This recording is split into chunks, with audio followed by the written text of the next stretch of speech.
Well, good afternoon, and we're so excited for you to continue to stay with us for this important summit as we continue to work to bring equity in the business world, trying to bring parity, investment, and contracting and employment.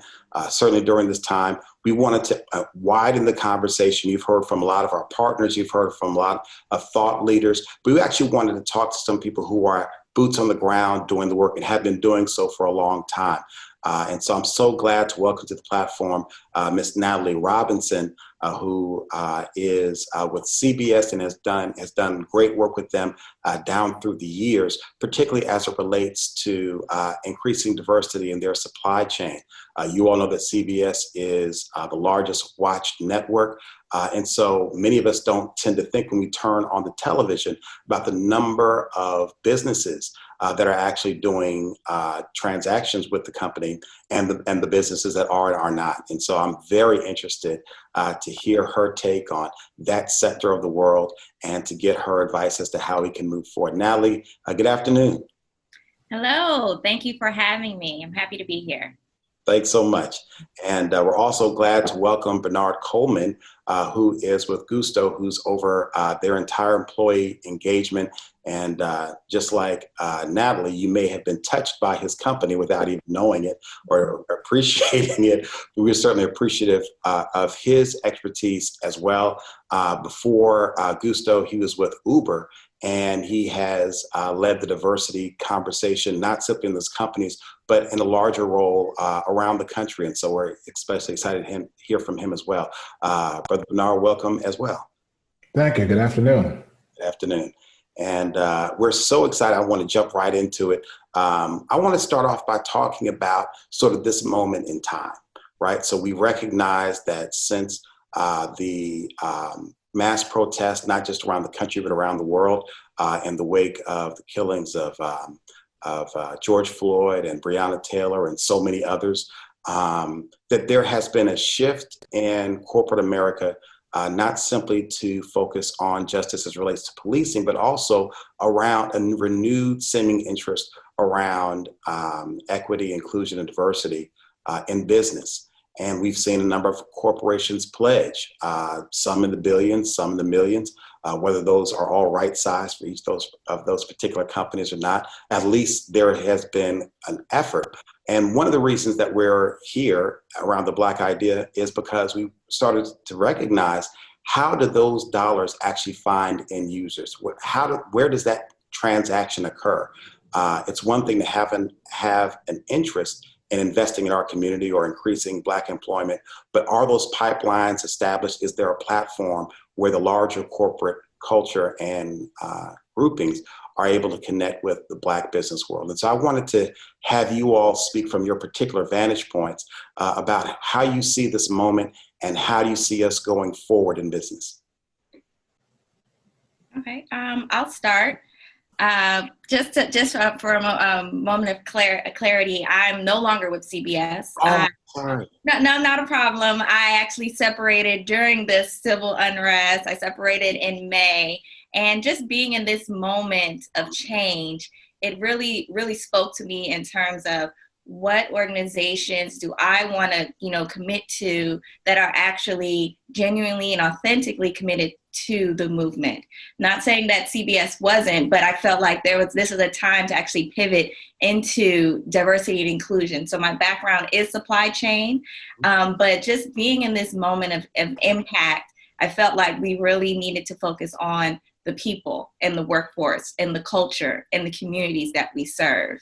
And like you said, I noticed that all of these organizations are pledging millions of dollars to D&I efforts due to the civil unrest. But what we really need to pay attention to is there any strategy behind these dollars that are actually pledged? Are they hiring headcount? Are they providing resources to actually drive these strategies?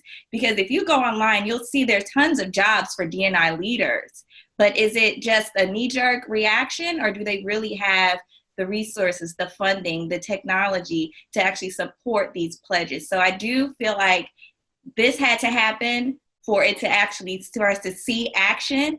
But right now the iron is hot, and I feel like we need to take advantage of it as people of color, as small businesses, and actually hold these organizations accountable to these pledges. Because once this kind of fades, which unfortunately it will fade, the momentum will be lost. So I think it's very important to pay attention to the organizations that are actually hiring leaders, that are putting strategies and programs in place, and those that we can actually see results from these pledges. Because it could just be lip service. You've put so much on the table already. One, I think it's extremely important that there is some level of accountability. And that's part of what we're doing, is creating a public platform where the masses can engage and create that level of accountability, so that we don't just see the checking of a box to say, okay, we responded to this moment.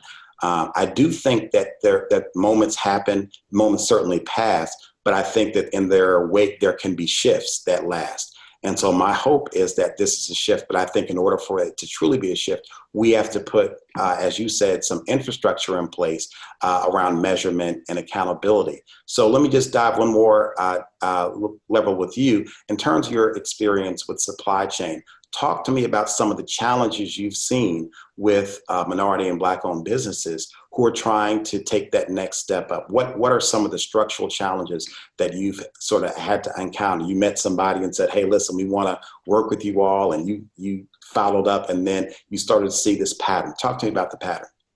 Well, as supplier diversity leaders, we are the gatekeeper to actually get in to do business with our organization.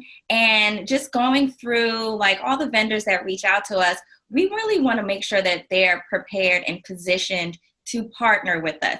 So, I mean, I have seen some companies that, you know, their website is down, or their, you know, capability statement isn't clear, or their documents are in order. So I do feel like development is just an ongoing thing. So I do encourage diverse owned businesses to work with their, you know, their chambers of commerce and these certification organizations to get their ducks in a row.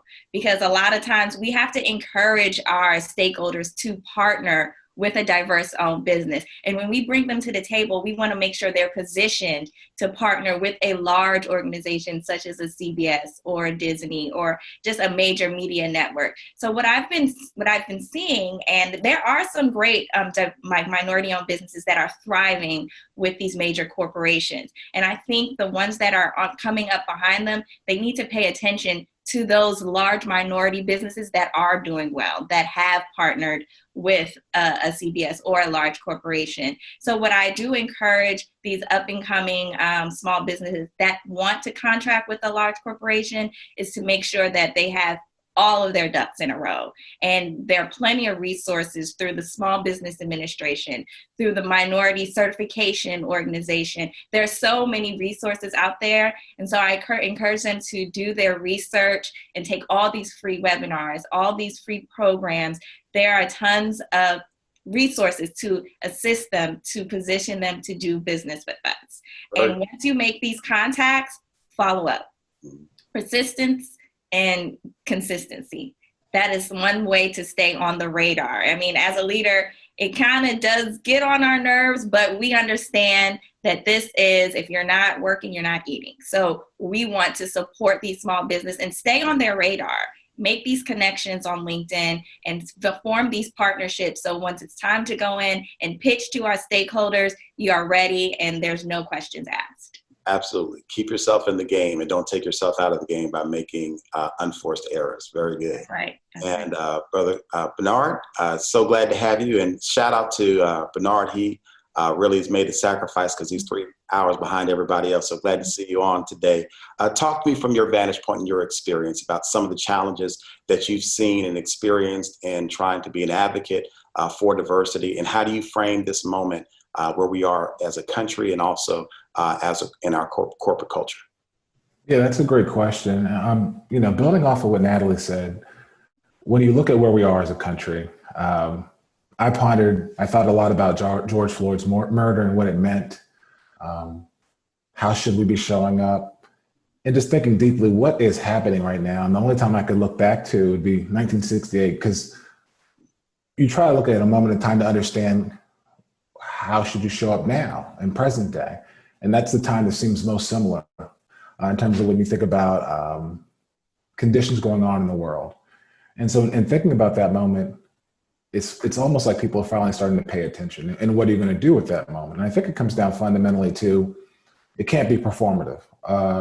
We do see a lot of corporations coming out and saying we're pledging this and we're pledging that, but with little or no accountability, because we don't know what's going on in the inner workings of the company. We don't know if they're even going to stick with the things that they've pledged outwardly. So I think it really comes down to understanding what is their plan, because Natalie laid it out there. Like, this is a moment that's going to close. If we don't go for it now, is it going to be another 50 years? And we're having another reckoning. So I think what it comes down to is making sure that companies have a holistic plan, not just performative things that we see outwardly, but it needs to be like, what's your employee plan? What's your supplier diversity plan? It should be systemic things that they're doing to improve those conditions. And it needs to be multi-year. It just can't be, we gave money to the NAACP, which is wonderful, but we need to see more than that. So it needs to be resources, it needs to be staff, it needs to be commitment up and down the organization at all levels. I mean, not just entry level, but we're talking about leaders. It needs to be multi-year, because it took us many, many years to get to this place. So you can't have an easy button that will allow us to be right out of it in one moment. And it needs to be prioritized and checkpoints throughout the year. So I think the way that's achieved is like not only internally, but you do staffing. And if you have the multi-year plan with multi-year check-ins, you can see progressive actions that are occurring, and that you can kind of check and see how those folks are doing. Because I would love to see a year from now, all the folks who said, let's celebrate Juneteenth, or let's do this. Let's come back a year from now and check in, 2 years from now and check in, and see how you're doing in terms of progress. Because I think without that critical accountability, we will be running in place, and the moment would be squandered, which would be incredibly sad, because I don't think anybody wants to go through this again and see this level of unrest without a proper answer. I think that's perfectly framed. For me, I think it is all about accountability. That's the word that just seems to be coming back again and again. And you all know that when a corporation makes up its mind to do something, usually the press release is the very last thing that it does. And when it's going to expand into a new market, when it's going to expand into a new business, it does research. It does puts all kinds of resources in place. It lines up capital. It recruits best talent. It gets ready, hoping that because the moment demanded a statement, that's what drove these companies to make these statements so quickly. And we were appreciative of that. But we also recognize that there are some standard markers for when corporations are serious about doing something, how they go about doing that. And you can sort of look into the tea leaves and see. And so as we move forward, and that's why, again, this organization we think is right-sized for the right moment, because with all the resources that are available, there doesn't seem to be a clearinghouse where the larger corporate world knows how to get to, because there's been such a great divide. And Bernard, I'd be interested to hear about some of the challenges you've seen in terms of pipelines for talent development, recruitment, retention. We've recognized right now the article that came out in the journal about a month and a half ago that talked about the turnover in CDOs, because these persons were hired with this assignment to bring diversity and realized that they had no locus of authority to do so. And folks got burned out, folks got tired. And so talk to me about, from your perspective, experience, what that looked like. Yeah, that one's near and dear to my heart, because obviously you monitor and see, like, you're talking to peers, you're trying to share information as to how you can best use tactics and techniques to better your organization. And just as a cursory look at the landscape, you see a lot of folks getting burnt out because they come in with no locus of control. They come in, what's the budget? Oh, we don't have one. What's the team? You're it. And you're expected to shift heaven and earth and fix that company's missteps and problems that you just inherited. And so even if you just think about that from a fundamental perspective, you're not setting that person up for success, yet you're expecting the world. And so again, it kind of goes back to that accountability. You talked about prioritizing things. You'd have staff and have research, and you've gone through a certain protocols and controls to ensure that if this is something that's important to us, let's put the resources behind it, let's do the research and ensure that it happens. So I think what needs to first happen is, as DE&I professionals, you need to ask those questions coming in the door, like, is this a company in crisis? Just what exactly is going on? Understand the totality of what you're about to experience. And then also make those demands like, look, if this is a priority, these are the following things I'm going to need if I'm going to be successful here. Because I think just as much as if you are a D&I professional going for that role, you need to really understand what you're inheriting. As a cautionary tale, I've seen many folks, it's the exciting moment to step into this big role, and they're basically doomed from the very start. So I think along with asking for budget, where's that leadership buy-in? Are the leaders aligned? It just can't be entry-level folks helping you push the agenda that you have going on. Like, are the leaders aligned? Are the middle managers aligned? Are the entry-level folks aligned? Do they have employee resource groups? Do they have a board that's diverse? Like, you have to look at every level of that organization, and you could see the visual tales. Are they committed? And so if you start to see all those positive indicators, then you're going into an environment where you're set up for success, but also that they're serious for the long haul. Because if it's just, hey, we just, this thing is going on with the country, you're it for now. But, if you hear those types of things, you have to really consider, are you serious? And I think consumers are looking as well. They're looking to understand those commitments. And if they don't see those commitments, they'll vote with their feet. Absolutely. And, one of the things that we're building out is Chief Diversity Officer Council, just to provide safe space for support, also for resource sharing, so that people and diverse industries and companies can come together and figure out, the best ways, and to help to try to get smart on one, sort of pattern recognition of do's and don'ts and, green lights and red lights, but also two, what we're seeing. It's one thing to see it in your company. It's another thing you start seeing the same thing across companies. And there just seems to be a lot of disconnection between those who are trying to operate in the same space. And so it's amazing, just since we've started talking and planning for this summit, we've had any number of persons, companies, as well as individual consultants who are coming on and saying, yes, finally, thank you, there's a place where we can go and belong. So I'm interested to hear from both of you all as sort of survivors. That's how I'm looking at you all, as to, what do you see as real opportunities for collaboration? So as an example, look at the fact that, but what I hear both of you all saying is there needs to be a stick and carrot approach. There needs to be, honest conversation and encouragement for corporate philanthropy and good corporate citizenship as it relates to promoting diversity, equity, inclusion. But there also has to be a level of accountability so that everyone's not grading their own math and giving themselves A's. So talk to me about, if you were helping to craft this platform and this organization, what would be your first couple steps? Whether it's on the contracting side or the employment side, or we haven't really talked even yet about the investment side in terms of investing in communities that have been systemically crushed and left out of development for decades. But talk to me about how you would go about this work from what you've seen. Let's go back to you, Natalie. I feel like I'm a host on MSNBC or something. One thing that I think is left out of the conversation, or even just within corporations around diversity and inclusion, is the community engagement piece.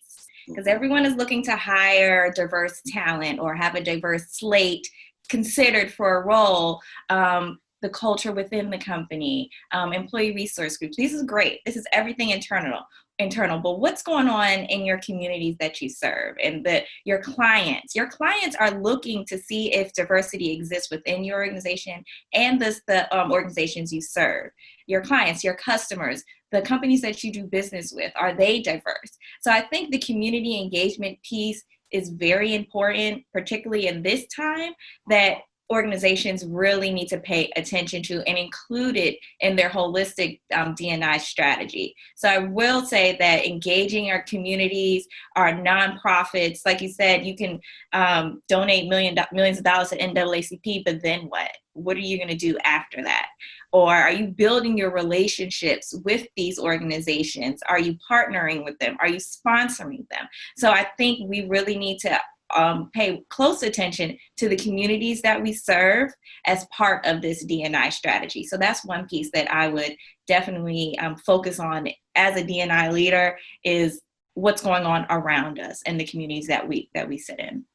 Absolutely. And we've seen, gentrification, and it's interesting now that we're seeing the reverse of gentrification because of the pandemic, where now everybody's looking to get out of the city and find more square footage.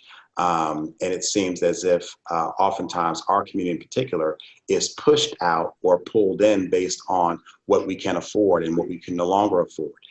And so to see how companies will be being stewards over the investments in those communities. I'm a pastor, and so I can tell you right now that my congregation is a commuter congregation. Oftentimes, the needs of our local community don't match those who sometimes sit in the pew. And so that's often the same case with many companies. The companies may be very well leveraged, but they may have taken off a beachhead into a developing community. And so how do you just not drive folks out?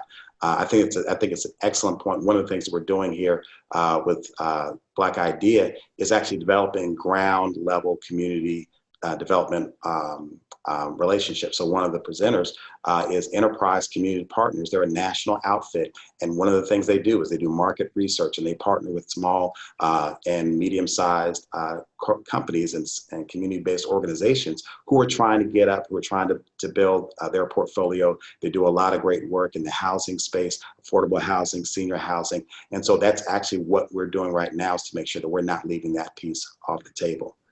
Great. Very good. And Bernard, I want to hear, so now you're in my seat and you're building this organization. And what are you going to make sure that I don't leave off the table or I'm not missing? I think the most important thing, and that's a really great question, building off of what you both have shared, is it needs to be multi-tiered. So most organizations I've noticed, when they start, they only focus on one area, and I get that. That feels easy. Let's put our training wheels on and ease into it, but it needs to be a holistic strategy. Like at Gusto, we focus on four different pillars, if you will. That's the DE&I program. So we call it RISE: representation, inclusion, social impact, and equity. So when you think about those four pillars within RISE, so there's a representation piece, like making sure, are we reflective of the communities we serve? Are we aspiring to do so? Because if you need to understand your market, it's very difficult to do so if you don't have any of those folks at the table. You could be missing the market entirely, just settling for segments, right? So then there's inclusion. I look at a lot of that as the education and awareness piece. A lot of information that we were taught as children in public schools, we didn't get all the information. We were shared a version of history that left out a lot. So a lot of folks are arriving to this moment, really not understanding the vestiges of the past and how they impact the future. So there really needs to be an education component to make sure folks really understand what's going on, because without that context, it's very difficult to conceptualize what we need to do next. Then there's the social impact piece. We talked about how do you get back into the community? How are you engaging? It can't be performative. So you do have to get back to society. I think a lot of folks are looking to organizations to be more, take on more of a leadership role. And then there's just the equity pieces, making sure that people have equitable access so you have an equal playing field. So while the outcomes might not be the same, at least everyone knew they had a fair shot at achieving these things. So I think when you take that in totality and you're starting an organization like this, you need helping folks understand it needs to be holistic. It needs to address multiple pillars if it's going to be successful. And then provide them with the resources and education so that way they, I think the best thing I could say is, are set up for success. So they're armed with information. So when they go into the organizations, when they go into the respective communities, they are readily prepared to pull on that information, to pull on a community so that way they can have the impact they're seeking. Absolutely, that's a great frame. So I was thinking about your pillars. We have 3 pillars, which are investment, contracting, and employment.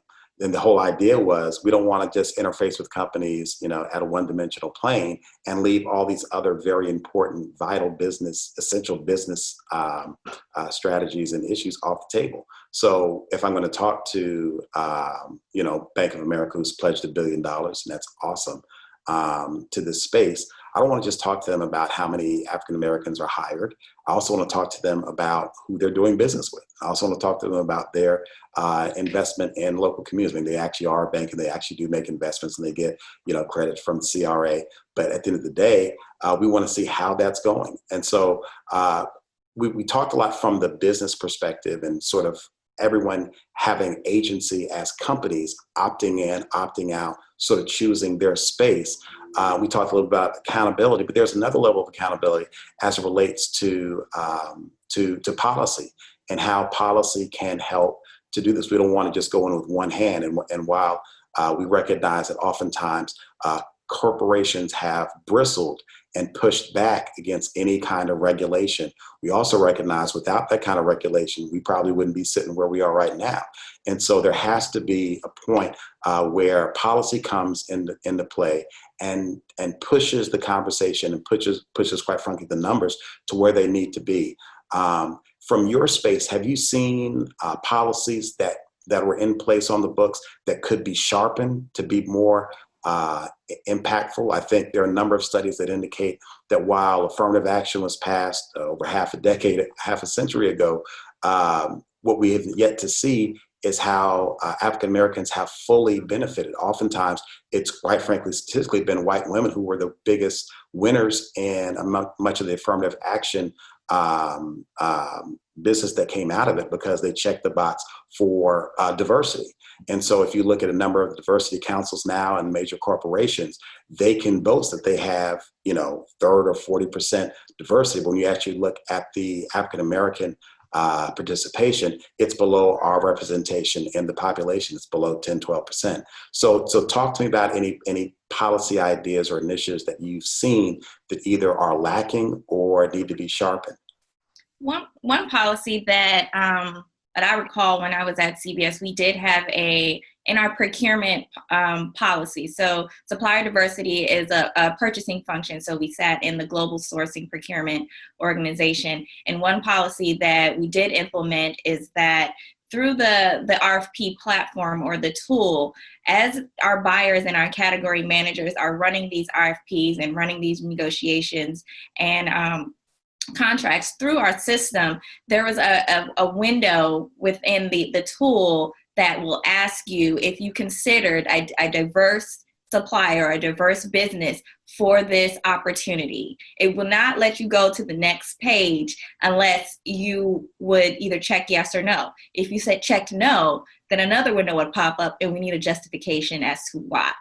And the justification could be, well, this is just, there aren't any diverse suppliers that provided this particular service, and you need to justify why. Or if it's something so specific, okay, we understand. But if it's something like, I don't know, janitorial services or office supplies, we know that as a supplier diversity leader, there are tons of diverse suppliers that provide that particular service. And another question in that window is, did you engage with the supplier diversity team to do any outsourcing, or did you find any suppliers through this actual resource that is internal, that sits in your department? So we do ask these important questions that would not allow them to move forward in the actual RFP tool. Because I know we have deadlines, we're trying to purchase things, we're trying to fill these gaps, but we still have these policies in place to make sure that the justification is there. And once they are able to get past that screen, then they can move forward with the rest of the process. So I think it's very important to ask these leaders, are you doing the right thing? We have these policies in place for you to follow them, for you to actually read them, pay attention to them, and follow the rules. So as a leader in that space, my job was to do an audit of all of these RFPs that come through, and I'll sit in the project management meetings, and I know which projects are coming down the pipe, and I can think, like off the top of my head, this supplier would be perfect for this RFP. Have you considered them? So as leaders in this space, we have to engage with these buyers, our category managers, and to educate them on what is out there and what exists. And my job as the gatekeeper is to make sure they are vetted so I can present them to the buyers who are actually doing the contracting opportunity through the RFP system. And that's when the award happens and so forth. So there are policies in place, but we do have to hold not only our leadership accountable, but the folks that are working around us, they are supporting the initiative, but we need to hold them accountable and make sure they're doing what they're supposed to do to support supplier diversity. Right. And one of the things that we often hear is, well, it's a bottom line issue, and we want to make sure that, pricing is competitive. And oftentimes larger companies get better pricing just because of scale. And so, minority companies at their startups are buying everything at a premium. Their costs are coming at a premium, so they're coming higher. But here's what we also know. In corporate America, if you use the word strategy, you can get funding for anything. So it's part of our strategy and part of our strategic plan to prioritize these things. And all of a sudden, new resources open up. And so part of knowing the system is also understanding the game and Right. being able to toggle back and forth organically to recognize what's really going on and how to push those things forward. Very helpful, Natalie. Bernard, I want to hear from you as well. Put on your policy hat now, Mr. CEO or Mr. Congressman, and give me some policies that you think you've seen that should be improved, or things that are not even there that should be there to help improve the work that you've been doing.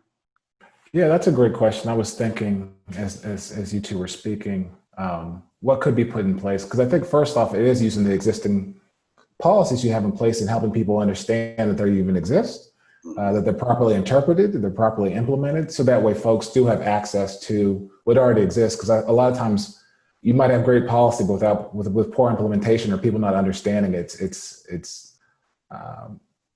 has unintended consequences, right? So I think if you were able to better help people understand and navigate that process and remind them of these steps and why this is important, I do think it unlocks in a way. But if a law is just sitting there, all dusty and no one sees it and is not aware of it, then it's totally missing the mark. Let's say that. I do think in terms of putting my policy hat on, what I'd love to see is this a level of commitment. We see at the federal level, it's pretty buttoned up in terms of what is expected of you, how it should be gone about. But I think looking up and down, when I look at elected officials, we always focus on the federal. We don't look at the municipalities. We don't look at the localities. But I mean, there's small businesses thriving in those places. And what I'd love to see is a more uniform way of going about it. So that way, this is a very difficult process if you're a small business trying to navigate the myriad of laws and ways that you can procure and work with the government or the local government. So I think what I love to see is a simplification of process, so that way folks can it would allow more folks to participate versus, this is just off the cuff conversation. A friend reached out to me about, she was contemplating setting up a supplier diversity program. And I was thinking about like all the different certifying bodies. Do you self-certify with your minority status? And just making it simpler, because that in itself is daunting. We have to take 10 classes just to be able to participate. And I feel like there's barriers are erected just to discourage people from participation. And even though those folks might have all the capabilities, if it's that difficult just to even figure out how to participate, then that it's not having its intended impact. So I would love to see a simplification of the process from locality up to the federal government. So that way I had a bidding process that was more open, fair, and clear. So when the RFP comes out, I can actually compete with everyone versus the bigger company who might have the lawyers and the team to kind of basically curtail competition and get 100% of that pie. When I've seen it done well, it's when folks have, there might be the prime and you need a sub, and you can work together in partnership and find the economies of scale that work for both of those organizations, so that everyone can have a piece of that bid. It does well by the prime and the sub, and it meets all the capabilities. If you could do it that way, that allows for that small business to grow to be a medium-sized business and become that big company that we were all hoping it can become, because everyone understands how you should operate in the processes. So I think a lot of the existing rules are there that simplify it so people can have access to it. That's very helpful. And one of the things that we've put in place is a whole policy initiative with the Black Idea. So one of our partners is the Joint Center for Economic and Political Studies. They're the Black think tank. They're actually turning 50 years old this year. I'm very proud of them. They've been a standalone forever. And they are going to be helping us to identify initiatives and opportunities. And I think simplification, particularly at the state and local level, is extremely important. Oftentimes we don't appreciate, we focus so much, as you said, on the federal budget, on the federal laws, and not realizing there are billions and trillions of dollars that are going through state and local that are being awarded, in bids. One of the things that we've insisted at our church is that whenever we've done projects, we've done a number of them, is that there has to be a very significant MBE requirement. And so the reason I know the game is because they've tried to run the game on me as the owner. And I'm like, but I know that's not right. Like I actually know the owners of these companies. Some of them go to our church. You can't tell me that they don't exist. Or it's going to cost us X, Y, and Z if we go higher. And again, sometimes it is a matter of scale, and they can't compete. But we've been able to engage the exact kind of partnerships that you described, where we've had a larger vendor partner with a Black company, and it worked well for both of them. And it helped to increase the portfolio of the smaller company, allow them to get great experience, because what we know is business is still people business, and whatever the business is, it's a people business. And most companies, the leader will tell you somebody took them aside, took a special interest in them, and showed them the tricks of the trade, showed them how the game is played, and that allowed them to get to where they are. One thing I would add to that is the service component. If we are working with a large company, like for instance, Adele, and then there is a Black-owned technology reseller that partners with Dell, they get a deep discount, they'll give us a deep discount, and they are dedicated to just providing computers and technology products just for our company, the service levels are through the roof. So not only are we getting a deep discount, we're not dealing with the different call centers if we need support calling Dell. We can call our diverse-owned reseller to solve the problem right away. So they are dedicated to us, and the service levels really matter. So that's one thing we need to keep in mind is, yeah, we can get great competitive pricing, but how's the service? And are you committed to providing great service to us as your number one client? We can only be their one client and receive the best service. So that is one thing I keep in mind when I'm talking to our stakeholders is we can partner with these large organizations, but when we have a smaller organization that is dedicated to just us, we can be selfish with this one particular supplier. The service outbeats the pricing. So at that point, we really need to focus on the service levels. That's important to us as an organization. Absolutely. And one of the things we're doing is, as we're signing on operational partners, particularly in the consulting space, is we're taking partners of all sizes for the exact reason that you say. Somebody needs a one-person show. Somebody needs a mid-level company, and somebody needs a behemoth. And for very, different reasons. And we don't want to, we think that competition is a natural part of the market and it's always good. But we also think that diversity actually in the kind of businesses and sizing is equally important. So we're very excited about this space. I know everybody's got to go, so I want to try to wrap it up. But if I could give you your magic wand, and in this moment, after all that we've gone through in 2020, I saw something on the internet that just has stuck with me. It said, I just woke up today to see what page from Revelation we're doing today in 2020, just because every day is crazy, right? But if after all we've suffered through 2020, as it relates to promoting Black business and achieving Black parity in business, give me, sort of your one wish list.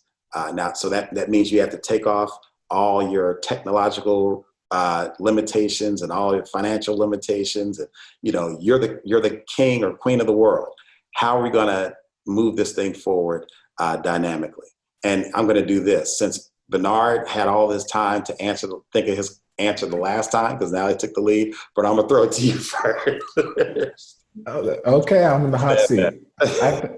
If I had infinite resources and money, I think I'd go deeper. I'd start with our U.S. education system, because many folks, this history that we just weren't taught. That's great. Which reverberates in the workplace. If diversity and inclusion is important to you, and this is the first time you're facing that, perhaps either in college or definitely in the workplace, where it might be the most diverse place you've encountered, you're meeting this for the first time. And then it compounds because so I'm not only am I new to this, I'm making hiring decisions, making firing decisions, I'm making procurement decisions, not understanding any at all the history. So I would personally love to see our educational system be more reflective of the history of America, and not spoken by one person, but like the plurality of Americans, where it shows the true stories of what happened.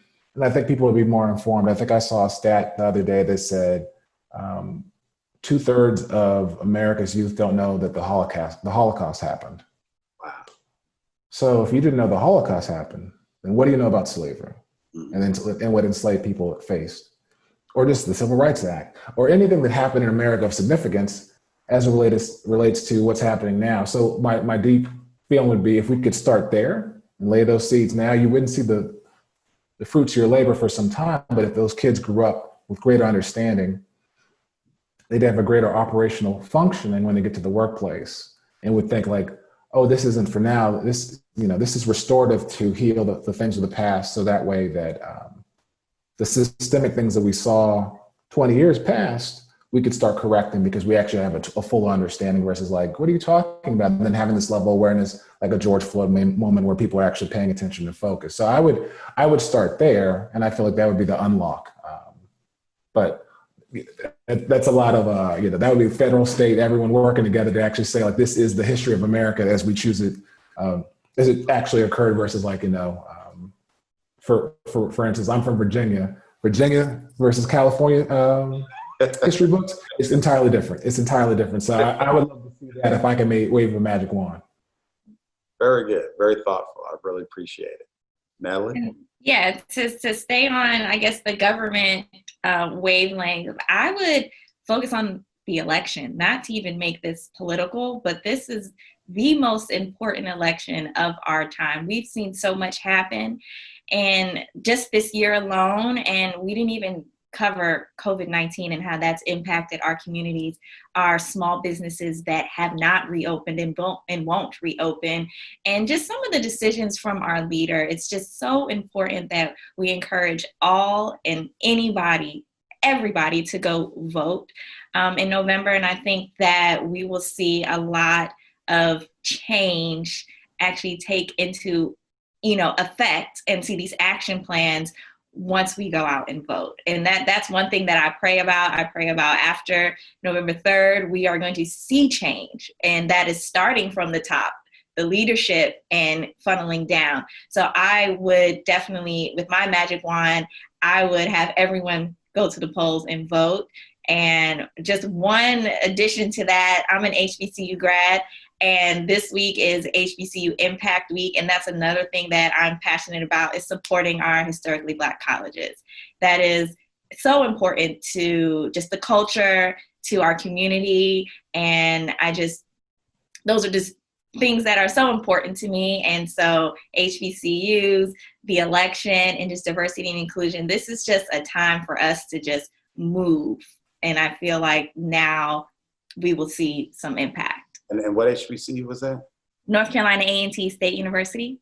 Very nice. You see, I should put it all in there, Bernard, in one statement. That's I had to. I went to Hampton University, so I forgive you. But that, Well, bless both of y'all. I went to Howard. Anyhow, but I think, it's not by accident that HBCU's leaders are in this frame, because there is something significant that takes nothing away from all of our PWI brothers and sisters, but there's something significant and unique that you receive that can't be duplicated.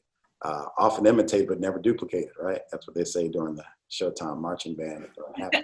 But the point is, it's not a partisan statement to say that the difference and the platforms of the candidates this year could not be more stark.